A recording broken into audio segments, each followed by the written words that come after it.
Olá, amigos! Olá, amigas! Sejam bem-vindos a mais uma doutrinária aqui pelo Prozebem TV, o Pronto Socorro Espiritual Bezerra de Menezes. Hoje nós trouxemos o tema A felicidade é sinônimo de perfeição? E aí, o que você acha? Coloque aí nos comentários e ajude o nosso canal a se desenvolver. E por falar nisso, se você ainda não é inscrito, vamos lá, se inscreva, ative o sininho para que você receba as notificações dos nossos conteúdos e compartilhe esta e outras mensagens e doutrinárias que nós temos aqui no canal com as pessoas que você ama. Assim, o YouTube vai entender que o nosso canal ainda tem muito a oferecer para você e para várias outras pessoas. Então vamos lá para a nossa doutrinária, iniciando com a nossa prece, recolhendo, né, os nossos corações, serenando e acalmando as nossas mentes.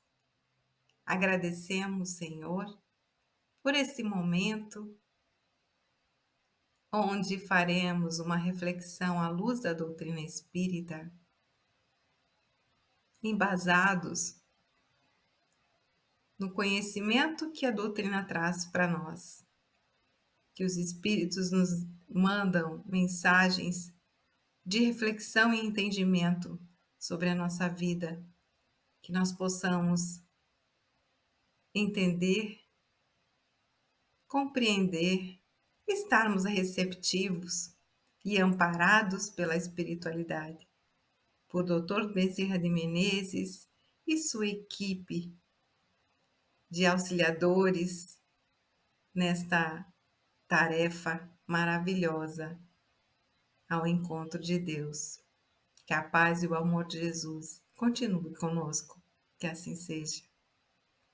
Então, amigos, como é que essa questão da felicidade é perfeita, né? Ou da perfeição em nossas vidas? Será que a gente tem aí a oportunidade de sermos felizes nesse mundo cheio de tantas atrocidades, de tantas maldades, onde nós ainda cultivamos no nosso coração tantos sentimentos que precisam ser trabalhados? Será que a gente tem condição ainda?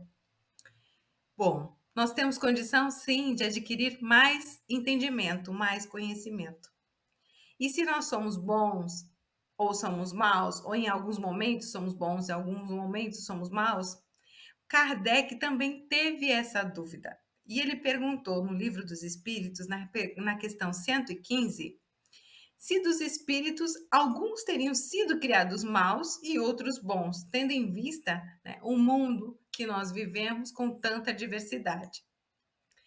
E aí a espiritualidade responde para Kardec: Deus criou todos os espíritos simples e ignorantes, isto é, sem saberes definidos, mas a cada um deu determinada missão, com o fim de esclarecê-los e de os fazer chegar progressivamente à perfeição pelo conhecimento da verdade e para aproximá-los de si. Nesta perfeição é que eles encontram a pura e a eterna felicidade. Olha que interessante. Passando pelas provas que Deus lhes impõe, os espíritos adquirem aquele conhecimento.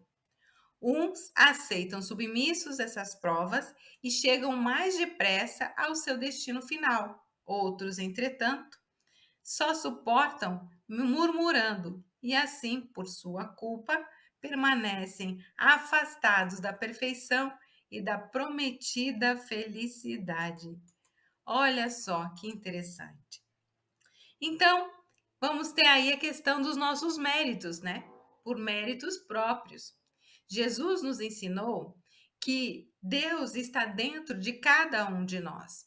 E para chegarmos até Deus, precisamos eliminar estas imperfeições. Somos como se fosse uma cebola. Quando nós vamos descascando as nossas imperfeições para que o nosso espírito resplandeça, se purifique, se lapide e seja melhor. Então, Jesus trouxe várias parábolas que nos ensinam isso. Por exemplo, a pérola escondida, o tesouro oculto, o grão de mostarda. Você lembra dessas parábolas? Então, depois dessa palestra, procure relembrar, veja lá o que foi que Jesus nos disse. Mas, basicamente, podemos entender que não há castigo de Deus, porque Deus é a lei. Ele não pune e também não premia. Então, ele não é aquele vingador que todos nós aprendemos, né? Olha, não faz isso porque Deus castiga. Nós somos autores dos nossos equívocos e também da nossa felicidade. Isso já é um ponto interessante para a gente aprender. Por quê? Porque nós somos criados espíritos individuais e por isso nós nos encontramos cada um em situação diferente uns dos outros, mas no mesmo patamar de evolução.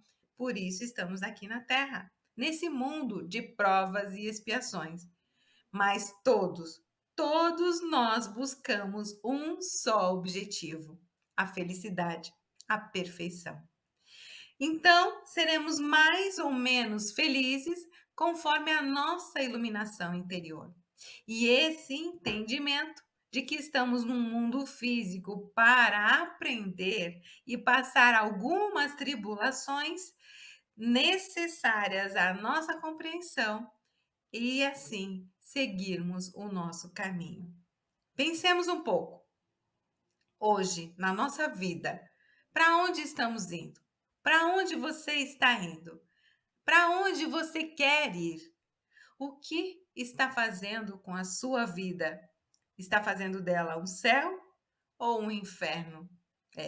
Porque para nós chegarmos à felicidade, nós precisamos entender o que é o céu e o que é o inferno. E mais uma vez, a doutrina nos traz algumas reflexões a respeito. Para a doutrina espírita, ninguém vai para um lugar chamado céu ou para um lugar físico chamado inferno. Mas nós podemos viver situações que nos permitam um estado de consciência em que se apresenta a criatura feliz e que ela esteja no céu de felicidade ou infeliz, onde ela esteja vivendo o seu próprio inferno. Ela estará no céu ou no inferno, independente de estar no mundo físico ou no mundo espiritual. É verdade. Muitas vezes nós vivemos no inferno mental ou num céu mental, a depender do nosso próprio estado de espírito e de consciência. E isso me lembra quando a gente está muita sentimentos ruins dentro de nós temos dificuldade de mudar a conexão e encontrarmos o nosso equilíbrio, a nossa paz. Por quê? Por conta das nossas fragilidades, do nosso orgulho, do nosso egoísmo. Tudo isso, quando ferido em nossa vida, atrapalham a nossa visão, a nossa consciência. E muitas vezes a gente não consegue entender o nosso propósito. Mas Jesus nos ensinou que o reino de Deus também está dentro de nós, não foi isso que ele falou? E, consequentemente, o inferno também estará se nós estivermos em desequilíbrio ou agindo sobre os equívocos dos vícios de toda a ordem. Vejam, esse estado é tão pessoal, é tão particular, que pode parecer que nós estejamos no céu diante de determinado local ou situação, enquanto que outra pessoa pode se sentir no inferno pelo mesmo motivo e assim vice-versa. Isso me lembra uma historinha. Madre Teresa de Calcutá estava cuidando dos seus doentes, dos seus amados doentes, né? Esta maravilhosa pessoa que foi Madre Teresa de Calcutá aqui na Terra, esse ser iluminado que amava os outros, né, o seu próximo, muito mais do que a si mesmo, muitas vezes, porque ela pensava neles e os ajudava. E certa feita, Madre Teresa estava lá ajudando a menos abastada a se recuperar das suas feridas. Estava lá limpando as suas chagas. E eis que aparece Bill Gates, que várias vezes ajudava financeiramente nos projetos da Madre Teresa. E ele olha para aquela cena e se arrepia. E aí ele diz assim: Nossa, Madre, eu jamais faria o que a senhora faz por dinheiro algum nesse mundo. Acredito que eu não teria condições. E a madre olha para ele com amor nos olhos e diz: Pois é, meu filho, eu também. Jamais faria o que eu faço por dinheiro algum nesse mundo, porque a sua condição era apenas amor. Né? Vejam então como pode haver dois pontos de vistas totalmente diferentes, duas condições, duas situações mentais totalmente diferentes sobre uma mesma situação. E aí, quando a gente faz mal, não fazer o mal é bom, não é bom? Pois é. Mas deixar de fazer o bem também passa a ser um mal a partir da condição de que Deus e a espiritualidade nos dão em prestar um auxílio, assim como Madre Teresa. Então, a omissão é, talvez, desertar do compromisso de fazer a nossa parte no desenvolvimento do mundo melhor e mais justo. Lembrando ainda que quando nós ajudamos abnegadamente, somos os primeiros a receber os benefícios da transformação interior. O presente é mais nosso do que aquele que a gente oferta, porque ali, dentro do nosso coração, nós percebemos aquela divindade que existe, né? Aquela ligação que existe entre Deus e nós. E isso já é uma condição superior àquela que nós muitas vezes nos deixamos levar pelo orgulho, pelo egoísmo.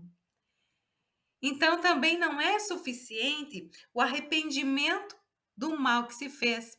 A expiação e a reparação são sempre necessários para a completa plenitude da alegria e da paz. Que sem isso nós não conseguiremos trilhar o caminho da felicidade. Por isso, Cristo disse: Se trouxeres a tua oferta ao altar e aí lembrares que o teu irmão tem algo contra ti, deixa ali a tua oferta e vai te reconciliar com teu irmão em primeiro lugar. Porque entre nós e Deus não pode existir nenhum empecilho. E a falta do perdão, a falta de pedir perdão, de se desculpar com o nosso irmão, é sim um empecilho para a nossa consciência.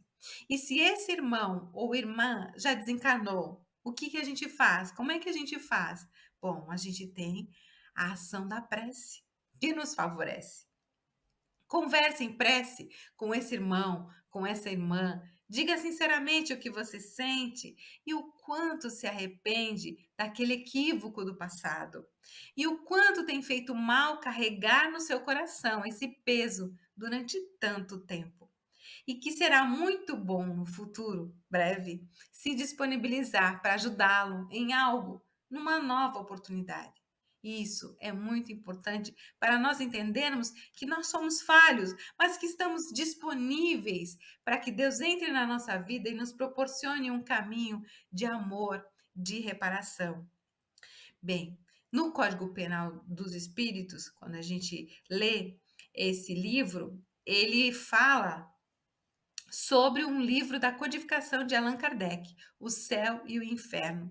Lá na primeira parte, no capítulo 7, existe um ensaio de 33 princípios chamados o Código Penal da Vida Futura. É como se a gente recebesse um guia onde a gente possa olhar para o nosso futuro, mas caminhar hoje no presente, fazendo algo, plantando a semente desse amanhecer florido em nossa vida. E aí vem aquela questão de que nós estamos com um passado, com uma bagagem muito pesada nas nossas vidas. E de onde vem isso? Bem, isso vem de muita cultura antiga, principalmente das antigas religiões, que demonstram aquele Deus vingativo, que julga os seus filhos pelos pecados cometidos, destinados ao céu, ao inferno, a depender das suas atitudes, das suas escolhas. Mesmo quando a pessoa toma consciência dos seus erros, esta pessoa carrega o medo dos castigos e das penas que ele possa receber e que, se dizia antigamente, seriam eternos. Mas como a gente viu lá na questão 115 do Livro dos Espíritos, isso não é uma verdade. Na grande maioria, estas religiões acreditavam que só existe uma existência e após esta, o juízo final. Vejam só que tragédia. Mas, segundo o Espiritismo, independente da raça, do credo ou qualquer escolha do estilo de vida do ser humano, todos temos um código universal para seguir, o código da criação divina, as leis de Deus, as leis da natureza. Bem, e Kardec teve essa dúvida de onde está escrito esse código, onde está escrita a lei de Deus. Está lá na questão 621 do Livro dos Espíritos. E a resposta da espiritualidade foi o quê? As leis de Deus estão escritas na consciência do ser espiritual. Ou seja, nós temos dentro de nós. Quando nós estudamos sobre o perispírito, que é o nosso corpo fluídico, o nosso corpo espiritual, que envolve o nosso espírito e está conosco desde a criação do nosso espírito, lá existe um arquivo das nossas vidas pretéritas, da nossa bagagem. Tudo que é de bom, tudo que não é bom, está lá para ser resolvido. Né? E, então, por isso, todos nós somos portadores deste código do universo. E isso expressa uma conexão divina, uma ligação entre tudo que existe, resultado de um mesmo padrão geral de organização da natureza divina. Esse código nos permite compreender o universo em si mesmo e, na proporção desse entendimento, aplicar esse conhecimento na nossa vida. Então, nós sabemos intimamente quando estamos agindo a favor das leis de Deus e da natureza e quando não estamos agindo de acordo. E isso é um processo natural. A gente percebe isso porque quando fazemos algo que não deveríamos estar fazendo, o nosso coração já bate diferente, mais acelerado. Somos tomados de certa ansiedade, de certo receio, de certa intranquilidade, essa é a palavra, de certa intranquilidade.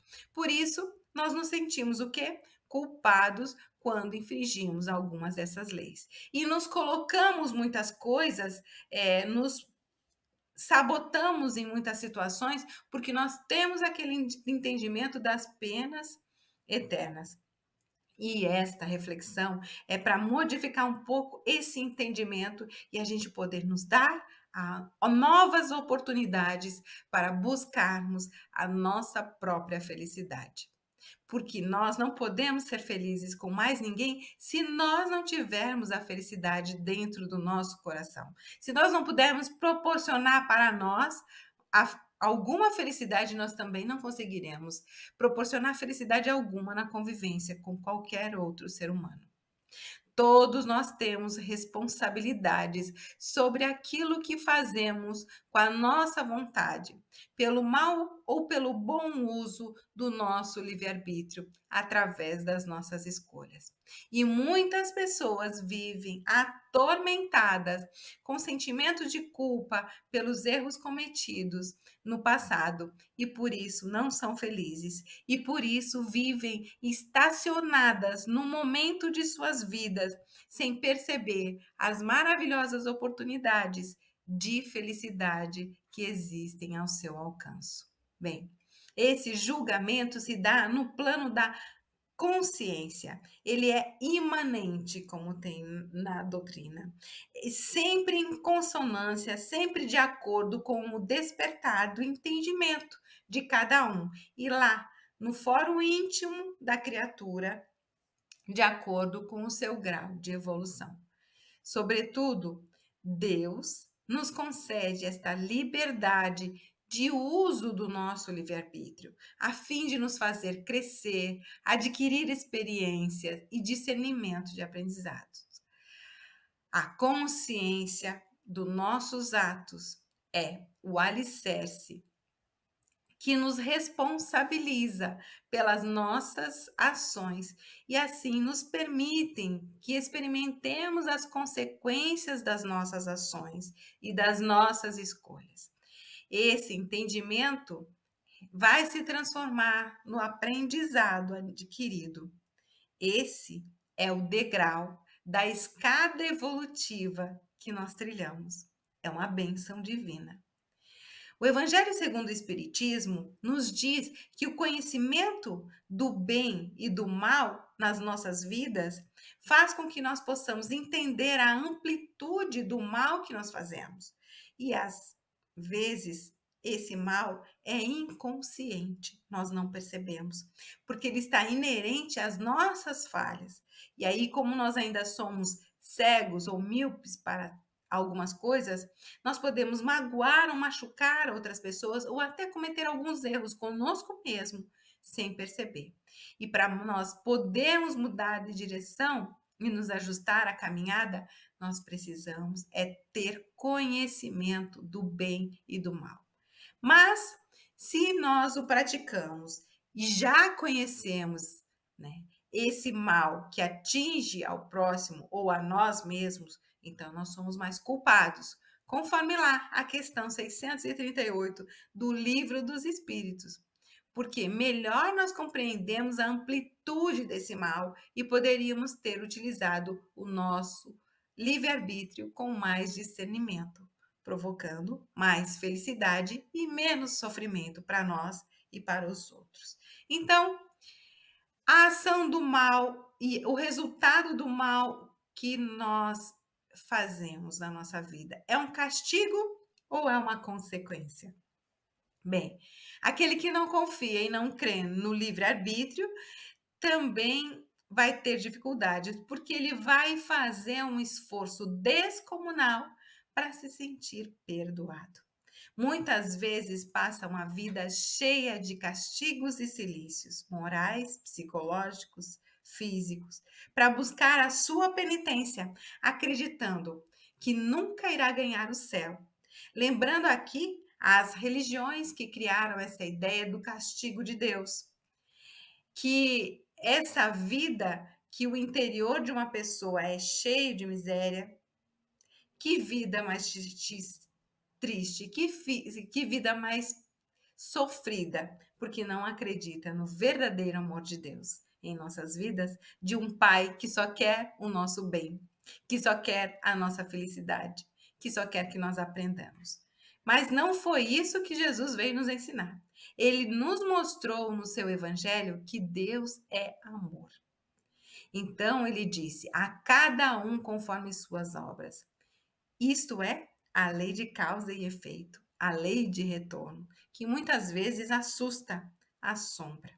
Mas esta lei de retorno e a lei da pluralidade das existências, que nos faz ter a oportunidade da reencarnação, vai fazer com que entendamos que as encarnações vão nos lapidando, ajudando a aprender que nós somos filhos de Deus e tomando consciência do nosso proceder e pensamentos equivocados.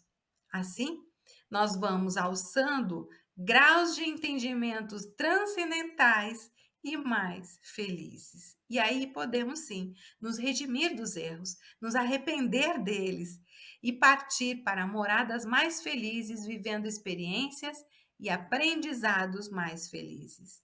Por isso, não existe um castigo de Deus. Nossas atitudes, elas acarretam consequências para o mal, mas também para todo e qualquer bem que nós praticarmos. E aí, quando ocorrer a morte do nosso corpo físico, a alma retorna ao plano espiritual para um balanço do que ela aprendeu sobre as suas imperfeições que ainda não conseguiu corrigir, mas entende que pode passar por um processo natural de tomada de consciência, de arrependimento e se disponibilizar ou se comprometer para a reparação. Porque a felicidade é sim sinônimo de perfeição. A felicidade, ela vai ser uma conquista individual, pessoal, intransferível a cada um de nós. Não tem responsabilidade de mais ninguém a não ser de cada um de nós. Como disse Jesus, precisamos buscar primeiro o reino de Deus dentro de nós e a sua justiça, e tudo mais nos será acrescentado. Ou seja, se estivermos em alinhamento com as leis divinas, a nossa paz e a nossa felicidade trarão por consequência a conquista do necessário que precisamos. Interessante pensar que cada imperfeição gera um sofrimento. Cada perfeição gera uma alegria verdadeira. Então, nós podemos compensar as nossas imperfeições com as alegrias, outros benefícios que causamos. Nossa vida pode ser rodeada de boas ações que nos proporcionem alegria interior verdadeira. Bem, não podemos deixar de esquecer de falar sobre esta frase: toda fonte de gozos é atenuante de sofrimento. O estado de felicidade completa do espírito é sinal de purificação. Lembremos a frase de Pedro, o apóstolo: o amor cobre uma multidão de erros. Então, o que nos falta? Deus não quer a morte do ímpio, mas quer a sua salvação. Então vamos parar de pensar que nós não temos mérito para ser feliz, porque cometemos erros. Vamos lembrar da lei divina que temos dentro de nós. Esta lei não exclui ninguém da felicidade. E lembrar também que errar faz parte de um processo de aprendizagem, e esse processo Deus nos deu de presente através do nosso livre-arbítrio. Então, tudo é questão de tempo. Vamos deixar a vida fluir, vamos aproveitar o momento presente para fazer algo melhor do que já fizemos no passado. Vamos olhar para o nosso presente plantando coisas boas para o nosso futuro. Paremos de sentir pena ou culpa para não ficarmos estacionados no passado. Porque se olharmos somente no espelho retrovisor, nós não vamos conseguir andar para frente. Então pensemos um pouco. Hoje em minha vida, para onde estou indo? Para onde quero ir? O que estou fazendo com a minha vida? Um céu ou um inferno? Essa é a nossa reflexão de hoje.